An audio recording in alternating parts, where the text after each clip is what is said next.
ফিলিস্তিনের স্বাধীনতাকামী সংগঠন হামাসের রাজনৈতিক শাখার প্রধান ইসমাইল হানিয়ার মৃত্যুতে ক্ষোভে ফুঁসছে সংগঠনটি। হানিয়ার মৃত্যুর জন্য ইসরায়েলকেই দায়ী করছে তারা। তবে এ বিষয়ে এখন পর্যন্ত কোনো আনুষ্ঠানিক বিবৃতি দেয়নি ইসরায়েল, এমনকি মুখ খোলেনি প্রতিরক্ষা বাহিনী আইডিএফও।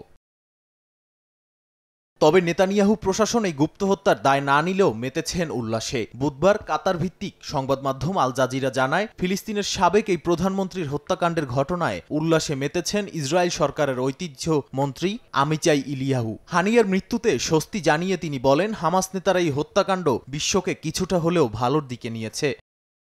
সামাজিক যোগাযোগ মাধ্যম এক্সে দেওয়া এক পোস্টে এই মন্ত্রী বলেন, এসব মানুষের জন্য কোনো করুণা নেই। লোহার মতো দৃঢ় যে হাত তাদের আঘাত করবে সেটি শান্তি ও স্বস্তি আনবে। অন্যদিকে সংবাদ সংস্থা এএফপি জানায়, ইসমাইল হানিয়ার হত্যাকাণ্ড নিয়ে বিদেশি সংবাদ মাধ্যমগুলোর প্রতিবেদনের বিষয়ে ইসরায়েলি সামরিক বাহিনীর মন্তব্য করতে অস্বীকার জানিয়েছে।